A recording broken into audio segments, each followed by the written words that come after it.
오래전에 예일대학에서 법학을 공부하시고 또 판사와 변호사를 지내시다가 사우스웨스턴 스테이트 유니버시티에서 법학을 가르치셨던 해리 매블이라고 하는 분이 천국에 관한 이야기를 한 적이 있습니다. 저도 어린 시절 이야기를 들은 적이 있습니다. 한 번 어떤 사람이 죽어서 천국에 가게 되었습니다. 천국에 갔더니 사도 베드로가 뛰어나와서 반갑게 맞이해 주었습니다. 그리고는 천국에 들어가기 전에 천국 관광을 시켜주겠다고 하면서 그 사람을 지옥 문 앞에 데려가서 지옥을 구경시켜 주었습니다.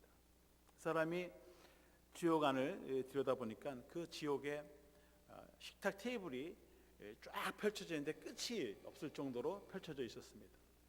그리고 그 테이블에는 아주 진귀한 음식들, 맛있는 음식들이 그냥 끝없이 놓여져 있었습니다. 그리고 그 식탁에는 많은 사람들이 그 음식을 먹으려고 앉아 있었습니다. 그런데 그 음식, 좋은 음식 앞에 앉아 있는 사람들의 모습을 보니까 다 하나같이 피죽도 못 먹고 그냥 삐쩍 말라서 거의 말라 죽게 생긴 사람들이 그 테이블 앞에 앉아 있는 것입니다. 그래서 이 사람이 하도 이상해서 사도 베드로에게 물었습니다. 아니, 왜 이 사람들은 이 좋은 음식을 앞에 남겨두고서도 다 피죽도 못 먹은 사람 다 이렇게 삐쩍 말라서 죽게 되었습니까? 그랬더니 사도 베드로가 하는 말이, 식탁에는 많은 음식이 차려져 있는데 이 룰이 하나 있다는 거예요. 음식을 먹으려면 1m가 되는 젓가락으로다가 음식을 먹어야 된다고 하는 것입니다. 근데 이 지옥에 있는 사람들은 자기밖에 모르는 사람들이에요. 이기적이고 자기 욕심만, 자기 배만 불리려고 하는 사람들이니까 그 1m짜리 젓가락을 들고 집어서 자기만 먹으려고 하니까 결국은 하나도 먹지 못하고 다 굶어서 저렇게 되었다고 하는 것입니다. 이번에 사도 베드로가 천국으로 이 사람을 데려갔습니다. 그리고 천국을 보여줬습니다. 거기도 똑같이 긴 끝없이 펼쳐진 상이 차려져 있었고 그 위에는 많은 음식들이 놓여져 있습니다. 그런데 그 앞에 앉아서 식사를 하는 사람들 보니까 다 기름기가 얼굴에 줄줄 흐르고 살이 포동포동 찌어 있다는 겁니다. 가만히 보니까 사람들이 젓가락을 가지고 음식을 집어서 자기가 먹는 게 아니라 자기 앞에 있는 사람, 옆에 있는 사람들에게 서로 나누어 주었다고 하는 것입니다. 저는 우리가 다 아는 이야기입니다만 이 이야기를 통해서 배우는 것은 천국과 지옥의 차이는 우리가 살고 있는 환경, 처해 있는 상황에 달려있는 것이 아니다라고 하는 것입니다. 오히려 천국과 지옥의 차이는 사람의 마음에 달려있다고 하는 것입니다. 어떤 마음으로, 어떤 마음의 자세로, 어떤 가치 기준을 가지고 살아가느냐에 따라서 천국이냐 지옥이 분리되는 것이고 구별되는 것이지 우리의 상황에 달려있지 않다고 하는 것입니다. 아무리 좋은 상황, 좋은 환경에 살아도 내 마음에 천국이 이루어지지 않으면, 내가 추구하는 가치가 천국의 가치가 아닌다면 그 사람은 여전히 지옥에서 살아가는 것입니다. 여러분들 마음속에 천국이 임하기를 주님의 이름으로 축원합니다. 저는 오늘 출애굽기 16장의 말씀을 통해서 어떻게 하면 우리가 나눔의 삶을 통해서 하나님의 나라를 세우고 함께 하나님의 나라를 경험할 수 있을까 하는 것입니다. 지난 주일에 우리 선교팀, 온두라스 단기 선교팀이 이제 선교지에 갔습니다. 사실 구약 성경에서 이스라엘 사람들이 가지고 있는 선교의 개념은 우리랑 많은 차이를 가지고 있습니다. 이스라엘 사람들은 이방인들에게 가서 자신들이 믿는 여호와 하나님을 믿으라고 전하지 않습니다. 그들에게 하나님을 알려주고 그들로 하여금 믿게 해서 그들로 하나님의 백성으로 삼으려고 그렇게 하지 않습니다. 그래서 요나는 그의 대표적인 예예요. 왜 우리가 이방인들에 가서 하나님을 전파하느냐? 그저 저들은 하나님의 심판을 받고 저주를 받아야지 왜 가느냐는 거예요. 물론 요나의 이야기를 통해서 이스라엘 사람들이 그래도 저들도 하나님의 백성이고 우리가 전해야 할 책임이 있다고 하는 것을 이스라엘 백성들에게 읽게 해주기 위해서 주신 말씀이긴 합니다만은, 이스라엘 사람들의 전도 선교의 개념은 자녀들을 많이 낳아서 그 자녀들을 하나님의 말씀으로 훈련시켜서 그렇게 해서 하나님의 나라를 세우고 하는 것이지, 하나님을 믿지 않는 이방인들에게 전도해서 그들을 하나님의 백성으로 삼으려고 하지 않는다고 하는 것입니다. 그래서 구약 성경에서 이 선교라고 하는 것은 매우 소극적이고 굉장히 배타적인 그런 개념을 가지고 있습니다. 오히려 저는 하나님께서 이스라엘 백성들에게 만나를 주시고 메추라기를 주시면서 그 받은 은혜를 함께 나눔을 통해서 하나님의 나라를 세워가는 바로 그것에서 우리가 소위 선교의 개념을, 구약적인 선교의 개념을 우리가 알 수 있는 것입니다. 이스라엘 백성들이 애굽에서 탈출했습니다. 그리고 홍해바다를 건넜습니다. 그리고 신광야에 이르게 되었습니다. 그리고 시간이 2달 반이 지났습니다. 애굽에서 예루살렘, 이스라엘까지 가는 거리는 직선거리로 가게 되면 한 밤낮으로 걸어서 3일이면 갈 수 있는 길입니다. 그런데 3일 길이 아니라 지금 2달하고도 15일이 지난 시간이 지나버렸어요. 광야에서 시간들을 많이 보냈습니다.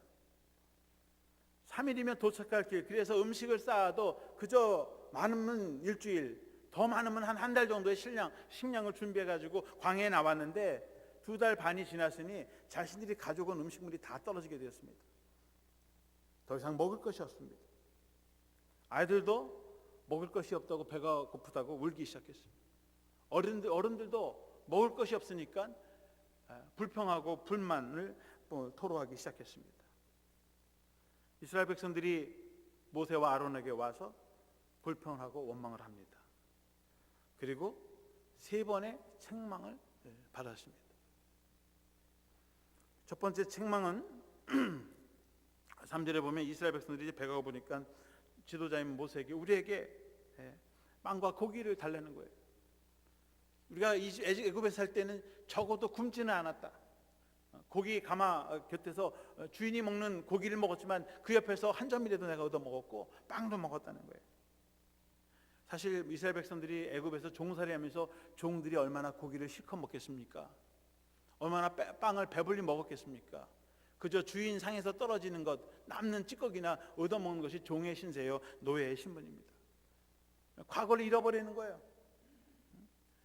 과거에 종살이하면서 매 맞고 두들겨 맞고 제대로 먹지도 못했던 것은 다 잊어버리고 어떤 잔치 때 잘 먹었던 고기 먹었던 그 기억들 상기하면서 차라리 거기서 잘 먹고 잘 살다가 그냥 하나님의 손에 의해서 그냥 그때 죽었으면 좋겠다. 왜 우리를 광야에 내보내서 굶어 죽게 하는가? 그렇게 모세와 아론에게 불평과 원망을 늘어놓게 되었습니다. 그때 8절의 말씀 보시면 모세가 또 이르되 여호와께서 저녁에는 너에게 고기를 주어 먹이시고 아침에는 떡으로 배불리시리니 이는 여호와께서 자기를 향하여 너희가 원망하는 그 말을 들으셨습니다. 우리가 누구냐? 너희의 원망은 우리를 향함이 아니요 여호와를 향하여 함이로다. 지금 모세는 너희들의 원망이 지금 나한테 하는 것이 아니라 우리를 보내신 바로 하나님께 하는 그 원망이다라고 하는 것입니다. 이미 하나님께서 너희들의 배고픔을 아시고 너희들의 그 원망을 아시고 아침 저녁으로 너희에게 먹을 것을 베풀어 주실 거다라고 하는 거죠. 원망하지 않아도 불평하지 않아도 우리의 필요를 아신 하나님께서 이미 준비하시고 계획하시다고 하는 것이죠. 그럼에도 불구하고 이스라엘 백성들은 하나님께 원망했습니다. 그리고 모세는 그 이스라엘 백성들을 책망한 것입니다. 하나님이 우리의 필요를 채워주실 텐데 그것도 참지 못하고 그렇게 하나님을 향해서 우리를 향해서 원망과 불평을 하냐. 두 번째 책망은 19절에 보시면 모세가 누구든지 아침까지 그것을 남겨두지 마라. 하나님께서 이스라엘 백성들에게 만나를 거둘 때에는 가족의 수대로 해서 한 사람이 한 오멜씩 거두라고 한 것입니다. 그리고 음식을 해서 먹고 아침까지 남겨두지 말고 다 먹으라는 거예요. 그 다음 날에는 하나님이 또 필요한 것을 공급해 주신다고 하는 것입니다. 그런데 20절 오늘 읽진 않았습니다만 20절 말씀해 보면 그들이 모세에게 순종하지 아니하고 더러는 아침까지 두었더니 벌레가 생기고 냄새가 난지라 모세가 그들에게 노하니라. 한 사람이 한 오멜씩 거두라고 했는데 어떤 사람은 두 오멜도 거뒀을 거고 적게도 거뒀을 거고 자기가 필요한 만큼 거뒀을 거예요. 그리고 그 음식을 만들어 놓으면 다음 날까지 만들어 놓지 않아도 그 다음 날에 하나님께서 또 주신다고 했는데도 불구하고 나가서 더 구하고 또 아침에 음식을 만들어 놓고 그 다음 날까지도 또 먹는 것입니다. 그래서 20절에 보면 그들이 모세에게 순종하지 아니하고 더러는 아침까지 두었더니 벌레가 생기고 냄새가 난지라 모세가 그들에게 노하니라. 왜 하나님의 말씀에 순종하지 않고 아침까지 남겨두지 말라고 했는데도 여전히 남겨두냐면서 모세가 또 이스라엘 백성을 향해서 책망을 합니다. 세 번째 책망은 26절에 보시면 여세 동안은 너희가 그것을 거두되 일곱째 날은 안식일인즉 그날에는 없으려 하였으나, 하나님께서 이스라엘 백성들에게 매일 만나를 거두지만 안식일날 일곱 번째 되는 날에는 거두지 마라. 대신 여섯 번째 날에 갑절로 줄 테니 갑절로 거두고 그 음식을 해놓고 안식일에는 쉬면서 그 음식을 먹으라고 그렇게 말씀을 했습니다. 그런데 27절, 28절에 보시면 일곱째 날에 백성 중 어떤 사람들이 거두러 나갔다가 얻지 못하니라. 여호와께서 모세에게 이르시되 어느 때까지 너희가 내 계명과 내 율법을 지키지 아니하려느냐. 하나님께서 안식일에는 거두지 마라. 여섯째 날에 안식일을 위해서 미리 거두고 준비해서 그것을 먹으면, 그것으로 준비하면 다음날 안식일까지도 먹을 수 있다고 하는 거예요. 그런데 이스라엘 백성들이 그 하나님의 말씀을, 약속의 말씀을 믿지 못하는 것입니다. 그리고선 안식일을 나가서 거두려고 하는데 결국엔 아무것도 거두지 못하고 빈손으로 들어오게 됐다고 하는 것입니다. 하나님께서는 이스라엘 백성들에게 만나와 메추라기를 허락해 주시면서 세 가지 규칙을 주셨습니다. 한 사람이 한 오멜씩만 거두라. 아침까지 음식을 남겨두지 말라. 그리고 안식일에는 만나를 거두지 말라.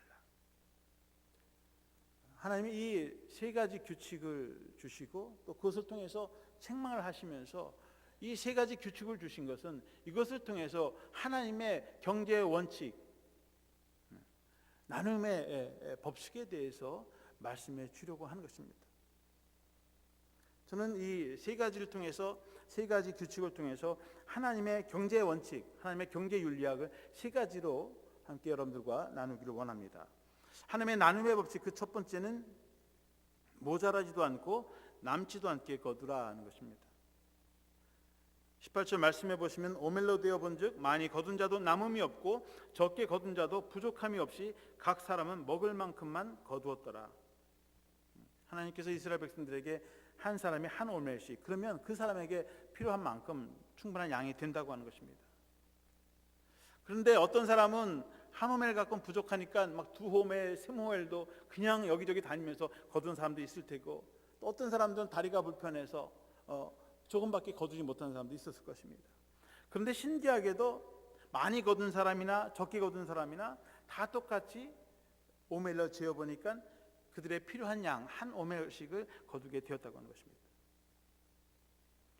하나님은 이스라엘 백성들에게 자신에게 필요한 만큼만 거두라고 말씀하십니다. 자신이 필요한 만큼만 소유하라는 것입니다. 그래서 이스라엘 백성들은 광야 40년 동안 하나님이 매일같이 주시는 만나를 자신이 필요한 양만큼 소유할 수 있도록 그렇게 허락하신 것입니다. 그런데 이스라엘 백성들이 가나안 땅에 들어와서 또 현대 시대에 들어와서는 자신의 필요와 또 소유의 양이 일치되지 않는 것을 보게 됩니다. 어떤 사람은 필요한 만큼 가지지 못하고 어떤 사람은 필요 이상으로 더 많은 것을 소유하게 됐습니다. 그래서 경제적인 불평등이 생겨나기 시작했습니다. 부자가 생겨나기 시작하고 가난한 자가 생겨나기 시작합니다. 하나님이 원하시는 나라가 아니죠. 영국 캠브리지 대학에서 구약의 윤리학을 공부하신 크리스토퍼 라이트라고 하는 분이 책을 썼습니다. 현대를 위한 구약의 윤리라고 하는 책인데요, 거기서 이렇게 말씀합니다. 내가 그것을 소유하고 있다는 주장은 결코 윤리적인 입장에서 최종적인 대답이 아니다. 하나님이 모든 것을 소유하고 계시며 나는 단지 위탁을 받아서 차지하고 있을 뿐이다. 이 구약의 윤리학자 크리스토퍼는 우리가 가지고 있는 것, 그것이 다 우리의 소유가 아니라고 하는 것입니다. 그것이 최종적인 해답이 아니라고 하는 거예요. 내가 가진 것이 내 것이다라고 하는 것이 해답이 아니라고 하는 것입니다. 하나님이 모든 것을 소유하고 계시고 나는 단지 그것을 위탁을 받고 내가 차지하고 내가 맡아두고 있는 것뿐이다. 그렇게 주장을 했습니다. 더 나아가서 크리스토퍼는 우리의 소유권만이 아니라 우리가 경제 과정의 최종 생산물, 우리가 경제 활동을 통해서 내가 거두는 그 생산물까지도 내 것이 아니라 하나님 것이다라고 하는 원리를 주장했습니다. 경제 과정의 최종 생산물을 소비하고 향유할 권리 역시 모든 사람의 필요에 의해서 제약을 받는다. 내 것은 내 것이며 거기에서 얻을 수 있는 모든 것은 무엇이든지 내가 가질 수 있고 소유할 수 있다고 하는 생각은 잘못된 것이다. 내가 열심히 노력해서 수고하고 거둔 그 내 경제 활동의 최종 생산물들도 다 내 것이 아니라고 하는 거예요. 그것이 다른 사람들의 내 것일지라도 다른 사람들의 필요에 의해서 그것이 제약을 받고 제한을 받는다고 하는 것입니다. 내 것은 내 것이고 내가 얻는 모든 것이 다 내 것이다라고 하는 것은 적어도 구약의 경제 법칙에서는 어긋난다고 주장하고 있습니다. 그래서 이 크리스토퍼 라이트는 어떤 자원이나 또 최종 생산물도 그 소유권이 우리에게 있는 것이 아니라 바로 하나님께 있다고 주장한 것입니다. 하나님은 이스라엘 백성들에게 기업을 나눠주시고 땅을 나눠주실 때도 소유권과 사용권 그것을 분리해서 나누어 주셨습니다. 레위기 19장 9절과 10절에 보시면 너희가 너희의 땅에서 곡식을 거둘 때 너는 반모퉁이까지 다 거두지 말고 네 떨어진 이삭도 줍지 말며 네 포도원의 열매를 다 따지 말며 네 포도원에 떨어진 열매도 줍지 말고 가난한 사람과 거류민을 위하여 버려두라. 나는 너희의 하나님 여호와이니라. 이스라엘 농부들은 추수할 때 자신이 소유한 밭에서 나온 모든 농작물, 수확물일지라도 그것이 다 자신의 전부 것이라고 주장할 수 없었습니다. 그들은 추수할 때 최후의 밀 한 톨도 포도 한 송이도 자기 것이 아니다라고 하는 거예요. 여기 있는 이 땅이 다 이 땅은 네 것이지만 이 땅에서 나오는 모든 생산물도 이 구덩이에 모퉁이에 있는 것은 네 것이 아니다라고 하는 거예요. 이 땅은 네 것이지만 거기서 나온 것은 다 네 것이 아니다라고 하는 것입니다. 벼를 베다가도 이삭이 떨어지면 그것도 네 것이 아니다. 포도를 따다가도 떨어진 것들이 있으면 내 것이 아니다. 한 번 수확하고 남은 것은 내 것이 아니다. 한 번 수확하고 남은 것은 그대로 내버려 두어라. 그래서 가난한 사람들이 먹게 하라. 그것에 거류하는 사람들, 그 주위에 있는 필요로 하는 사람들이 먹게 하라고 하는 것입니다. 그래서 하나님은 땅의 소유권과 그것을 사용할 수 있는 사용권이 분리되었다고 이미 그렇게 제정해 놓은 것입니다. 자신의 땅이나 기업이 자신의 소유라는 사실보다도 다른 사람들의 필요를 채워주는 것이 더 중요한 하나님의 경제 원칙이라고 하는 것입니다. 그리고 하나님은 이스라엘 백성들에게 땅을 나눠줄 때 12지파가 있는데 11지파에게는 땅을 다 나눠줬습니다. 그런데 레위지파에게는 기업을 땅을 나눠주지 않았습니다. 그래서 이 하나님의 성막을 위해서 일하는 사람들은 자신의 땅을 통해서 일하면서 하는 것이 아니라 하나님의 일을 하고 그들에게 소유가 없으니까 11지파가 11조를 내서 그 11조를 거두고 그것으로서 제사장들과 레위지파 사람들이 먹게 하는 것입니다. 그래서 애초에 어떤 사람들은 기업 자체를 땅을 기업으로 받지 못했습니다. 그 사람들은 다른 사람들의 도움을 통해서 나눔을 통해서 먹게 하도록 그렇게 살게 하도록 생계를 유지하도록 하실 것입니다. 그래서 여러분들이 바치는 11조를 내셔야 목회자들이 먹고 사는 거예요.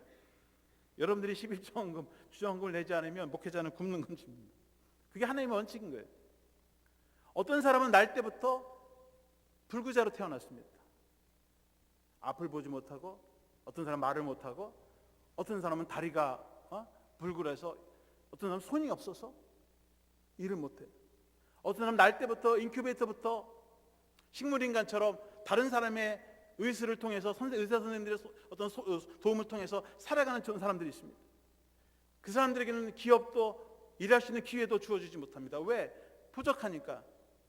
그러나 하나님은 그런 사람들에게 이 세상을 내보내주시는 거예요. 그들은 자신의 힘과 능력으로 사는 것이 아니라 다른 사람들의 나눔을 통해서 먹게 살고 하는 거예요. 그래서 그런 생명도 세상에 살아갈 의미가 있고 가치가 있는 것입니다. 하나님의 생명, 하나님의 생존권이 그들에게 있기 때문에 그들을 불편한 몸이지만, 연약한 몸이지만, 무능한 사람이지만 이 세상에 보내주시는 것입니다. 그렇기 때문에 자신의 정상한 어떤 소유 혹은 생산물을 가질지라도 그것을 필요로 하는 사람이 있다면 나누어줘야 하는 것이 바로 우리 기독교인들의 의무라고 하는 것입니다. 그저 내가 가지고 있는 것, 내가 누리는데 무슨 문제가 되는가? 아니요. 하나님은 우리에게 우리의 남은 기업이 있다면 함께 나누도록 할 책임과 의무를 주셨고, 부족하다면 다른 사람에게 도움을 받아야만 하는 그러한 생존권을 우리에게 주셨다고 하는 것입니다.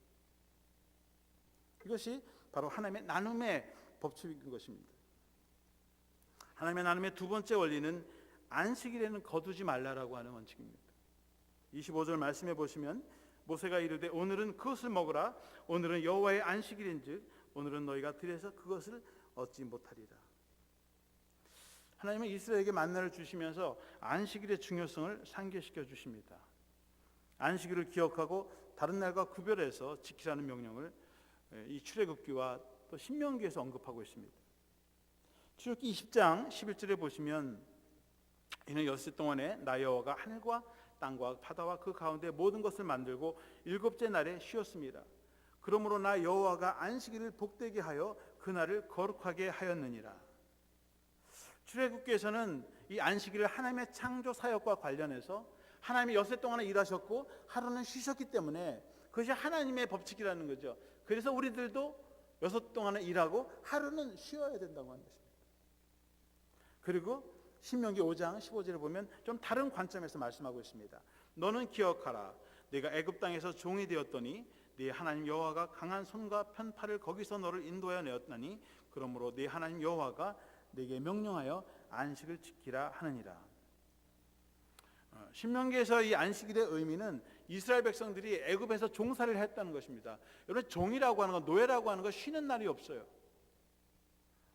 일주일에 7일을 다 일하는 것이죠. 옛날 한국 사람들이, 농사 짓는 사람들이 일주일에 하루 택일해서 쉰 적이 없습니다. 밭 갈고 밭일하고 농사 짓는 사람들이 쉬는 날 따로 구분되어 있습니까? 피곤하면 쉬는 거죠. 종들과 노예는 쉼이 없어, 안식이 없어요. 그래서 이스라엘 백성들에게 그러한 종살이, 노예 생활에서 구원해서 그들에게 쉼과 안식을 주는 것, 바로 그것이 하나님께서 안식을 주신 이스라엘 백성들에게 그 쉼을 주신다고 하는 거죠. 세상의 고통 속에서, 고난 속에서 자유함이 없고 쉼이 없는 그 삶 속에서 이스라엘 백성들을 건져내서 하나님 안에서 그들에게 쉼과 안식과 평화와 자유를 누리게 하시는 것, 바로 그것이 안식일의 의미라고 하는 것입니다. 그래서 이스라엘 사람들은 안식일을 두 가지 의미를 가지고 있는 것입니다. 하나는 하나님께서 이 세상을 만드시고 창조하시고 우리에게 은혜를 베풀어 주시는 그런 하나님을 기억하라고 하는 것입니다. 그리고 이 세상에서의 모든 수고, 무슨 고통으로부터 내려놓고 정말 영적인 쉼과 안식을 누리면서 재충전하라고 하는 거예요. 그 하나님의 은혜에 감사하라고 하는 거예요. 그런 의미를 가지고 있는 것입니다. 우리 기독교인들은 안식일을 대신에 주일을 지킵니다. 예수 그리스도께서 죽으셨다가 우리의 죄를 사해 주시기 위해서 죽으셨다가 3일 만에 다시 부활하신 그 부활의 날에 성도들이 모여서 하나님께 예배를 드리는 것입니다. 주님께서 우리를 죽음과 고난의 삶 속에서 우리를 건져내시고 구속의 은혜를 베풀어 주신 그 그리스도의 구속의 사역을 기억하면서 하나님께 예배를 드리는 것입니다. 주님께 예배를 드리는 것입니다. 물론 거기에는 하나님께서 우리에게 베풀어 주신 은혜, 창조의 사역을 함께 나누면서 또 기억하면서 하나님께 예배드리는 것, 바로 그것이 우리가 주일을 지키는 가장 큰 두 가지 의미라고 말할 수 있겠습니다. 주님께서 우리를 구원해 주시고 우리에게 영원한 생명, 영원한 안식을 주신 그 은혜를 기억하면서 감사를 드리면서 예배를 드리는 것, 바로 그것이 안식일을 지키는 의미가 되는 것입니다. 세 번째로 이 하나님의 원리는, 이 경제 원칙 중에 세 번째 원리는 안식일은 특별히 안식년과 희년을 통해서 사회적인 차원으로 확대시키라고 하는 것입니다. 이스라엘 백성들에게 안식일을 주면서 하나님은 안식일만 주는 것이 아니라 안식년과 희년을 동시에 주셨습니다. 레위기 25장 3절에서 5절에 보시면, 너는 6년 동안 그 밭에 파종하며 6년 동안 그 포도원을 가꾸어 그 소출을 거둘 것이나 일곱째 해에는 그 땅이 쉬어 안식하게 할지니 여호와께 대한 안식이라. 너는 그 밭에 파종하거나 포도원을 가꾸지 말며 네가 거둔 후에 자라난 것을 거두지 말고 가꾸지 아니한 포도나무가 맺은 열매를 거두지 말라. 이는 땅의 안식년임이라.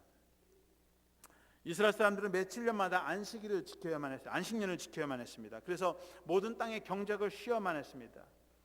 일을 안 하기 위해서 하는 것이 아니라 밭의 모든 땅들도 쉬어야 한다고 하는 것입니다.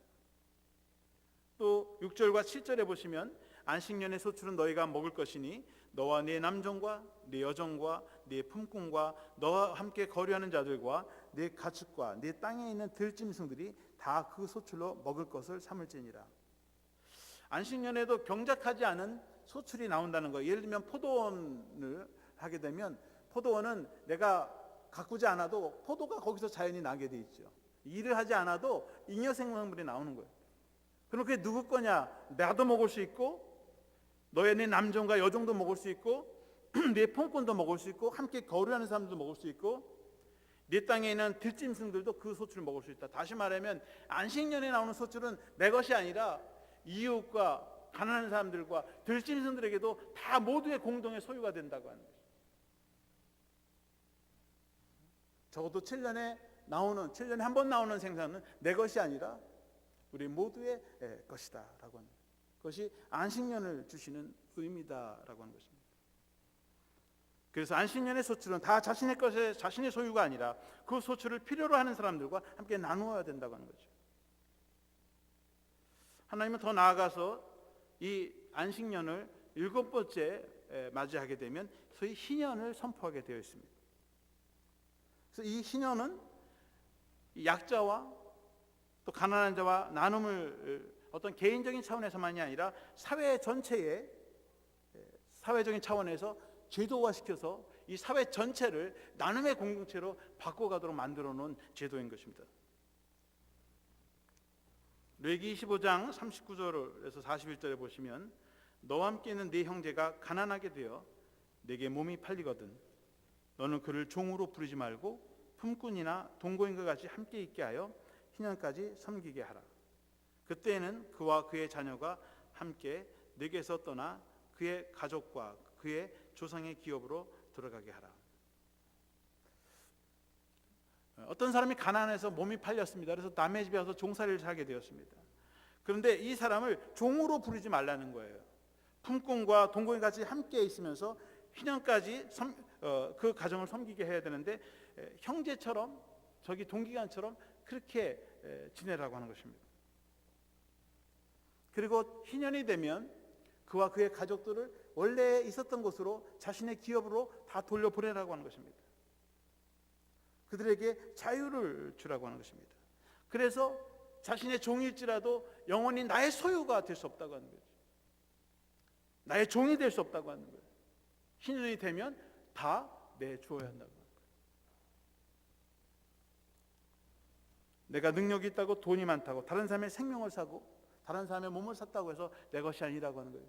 여전히 하나님의 소유이고 그들에게는 자유를 누릴 수 있는 권리가 있고 생명권이 있고 그래서 희년에는 모든 사람들을 보내야 된다고 하는 것입니다. 하나님은 이스라엘 백성들에게 하나님의 나라와 의를 실현시키기 위해서 단순한 이론과 논리만을 주한 것이 아니라 구체적인 사회적인 제도, 방법까지도 알려주셨습니다. 그리고 제정해 주신 것입니다. 그것은 우리의 나눔, 우리의 축복, 내가 누리는 그런 구원이 나의 소유가 아니라 나를 통해서 다른 사람에게, 이웃에게, 이 사회까지 전파되고 그래서 내가 받은 하나님의 은혜, 내가 받은 축복을 다른 사람들의 축복이 되고 그래서 복의 근원이 되어서 함께 하나님의 나라를 이루고 확장시켜 나가라고 하는 하나님의 원리가 그것에 담겨져 있는 것입니다. 하나님의 아들 예수 그리스도께서도 이 세상에 오셔서 특별히 산상수훈에서 우리가 구체적으로 어떻게 이웃을 사랑하고 돌봐야 되는지에 대해서 말씀해 주고 있습니다. 마태복음 5장 40절에 보시면 또 너를 고발하여 속옷을 가지고자 하는 자에게 겉옷까지도 가지게 하라. 나를 고발해서 어떻게든지 내 속옷, 나의 중요한 것까지 뺏어갈 사람이 있다면 그 사람에게 겉옷까지도 나눠주라. 5장 42절에서는 내게 구하는 자에게 주며 내게 꾸고자 하는 자에게 거절하지 말라. 나에게 와서 필요를 요구하는 사람이 있으면 그 필요를 주라고 하는 거예요. 내게 꾸고자 하는 사람, 빌리고자 하는 사람에게 거절하지 말고 내게 있으면 나한테 있으면 주라는 거예요.